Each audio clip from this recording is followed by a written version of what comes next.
Good evening students. तो आपको पता होगा कि अभी राजस्व लेखपाल की 5000 प्लस वैकेंसी आने वाली हैं और इसमें हिंदी आपका महत्वपूर्ण भूमिका निभाता है। तो आज के वीडियो में हम सीखेंगे भाषा चैप्टर को। तो चलिए वीडियो को बड़ा न करते हुए शुरुआत करते हैं। तो भाषा से हमारा पहला प्रश्न है कि हिंदी किस भाषा परिवार की भाषा है। तो आपका आंसर होगा भारोपीय। भारोपीय परिवार के बारे में जान लीजिए कि यह सबसे बड़ा समूह होता है। लगभग विश्व की 45% जनसंख्या यही भाषा लेकर के चलती है। हमारे यहाँ देखा जाए तो भारोपीय भाषा के अंतर्गत अंग्रेजी, रूसी, प्राचीन फारसी, हिंदी, पंजाबी, जर्मन, नेपाली ये सभी भाषाएं भारोपीय परिवार से ही संबंध रखती हैं। ठीक है। जो भारोपीय परिवार है, इसकी जो भाषाएं हैं वह उत्तरी भारत में बोली जाती हैं। एग्जाम के दृष्टि से ये काफ़ी इंपॉर्टेंट टॉपिक हो जाता है, इसलिए इसे आप जरूर याद रखेंगे। हो सके तो आप इसे नोट कर लीजिए। ठीक है। अगला प्रश्न है आपका कि भारत में सबसे अधिक बोले जाने वाला भाषा कौन सा है। तो आपको पता है कि भारत की सबसे अधिक बोले जाने वाली भाषा हिंदी है, जो हमारी राष्ट्रभाषा भी है और यह भी भारोपीय परिवार के ही अंतर्गत आता है। अगला प्रश्न आपका कि हिंदी भाषा का जन्म हुआ, तो जाहिर सी बात है अपभ्रंश आपका आंसर होगा।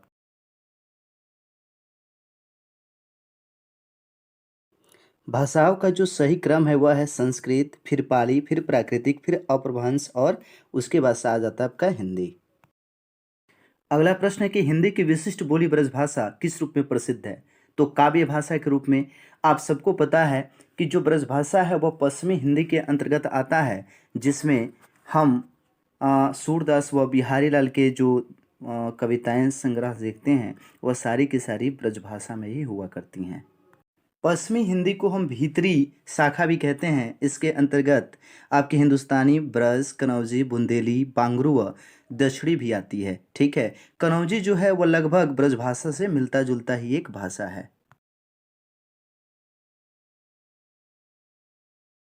अगला प्रश्न है कि दुधारी बोली कहाँ बोली जाती है। ठीक है। तो काफ़ी इंपॉर्टेंट क्वेश्चन है, ये कई बार आपका पूछा जा चुका है। ये पूर्वी राजस्थान में। अगला प्रश्न है कि ब्रजबोली नाम से कौन सी भाषा जानी जाती है। तो आपका आंसर होगा पुरानी बांग्ला। तो पुरानी बांग्ला को हम ब्रजबोली के नाम से जानते हैं। अगला प्रश्न है कि देवनागरी लिपि के अंतर्गत कौन सी भाषाएं आती हैं। तो हिंदी, संस्कृत और मराठी। कुछ चीज़ें इसके बारे में और भी ध्यान रखनी है कि जो देवनागरी लिपि है उस पे 3 चीज़ें बहुत ही प्रभावी होती हैं। वह होती हैं फारसी, बांग्ला, रोमन प्रभाव।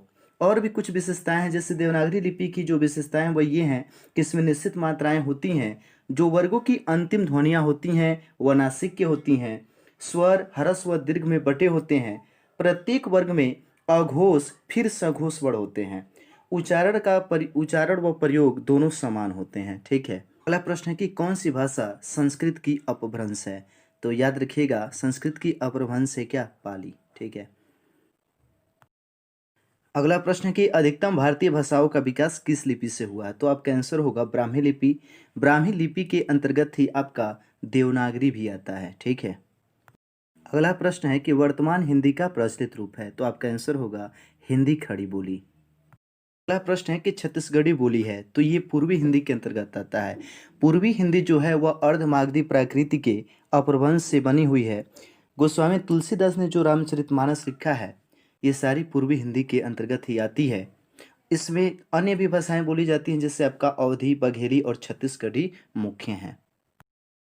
अगला प्रश्न है कि भारतीय संविधान में किन अनुच्छेदों में राजभाषा का उल्लेख है। तो 343 से 351 तक राजभाषा का उल्लेख मिलता है। अगला प्रश्न है कि दक्षिणी भारत हिंदी प्रचार सभा का मुख्यालय कहाँ है। तो ये मद्रास में है, यानी आप चेन्नई आंसर कह सकते हैं। अगला प्रश्न है कि हिंदी भाषा के विकास का सही क्रम क्या है। तो पहले पाली, फिर प्राकृतिक, फिर अपभ्रंश और अपभ्रंश से क्या निकलता है, हिंदी। ठीक है।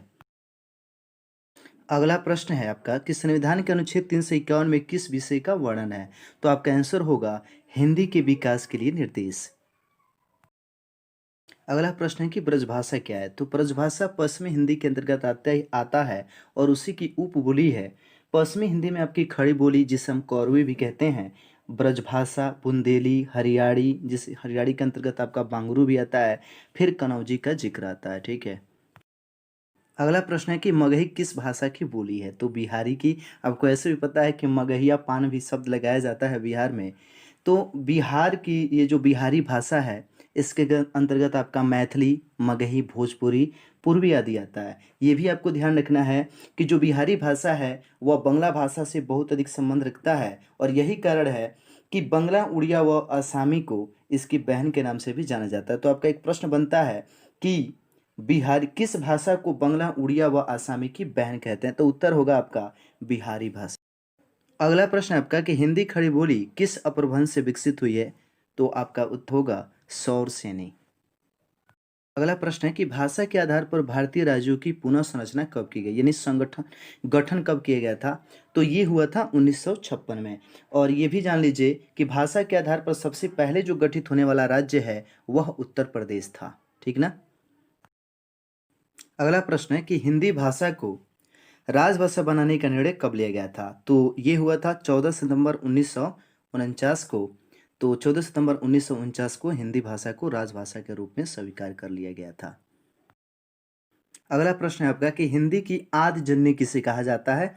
तो संस्कृत को कहा जाता है, क्योंकि सभी भाषाओं में संस्कृत को ही सबसे प्राचीन भाषा माना जाता है और ये आर्यों द्वारा लाया गया था। तो ये आर्यों की चलन भाषा थी। अगला प्रश्न है कि हिंदी दिवस कब मनाया जाता है? तो आप सबको अभी हमने बताया कि हिंदी को राजभाषा के रूप में 14 सितंबर 1949 में अपना लिया गया था और यही कारण है कि हिंदी दिवस को हम 14 सितंबर को मनाया करते हैं। अगला प्रश्न है कि बहराइच, सुल्तानपुर, रायबरेली किस बोली के क्षेत्र हैं?